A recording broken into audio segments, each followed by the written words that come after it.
আপনারা দেখতে পাচ্ছেন আমি বর্তমানে একটা শশা ক্ষেতে অবস্থান করেছি। এখানে আধুনিক পদ্ধতি অনুসরণ করে এই প্যাটার্ন সিস্টেমে শশা চাষাবাদ করা হয়েছে। এখানে মূলত চাষাবাদ করা হয়েছে সিডর জাতের শশা। তো এই শশার গাছের বয়স বর্তমানে ২৭ থেকে ২৮ দিন হয়েছে।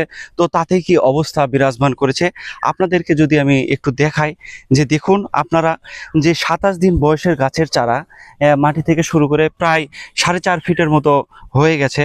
তো এখনও কিন্তু অনেক সময় পড়ে আছে।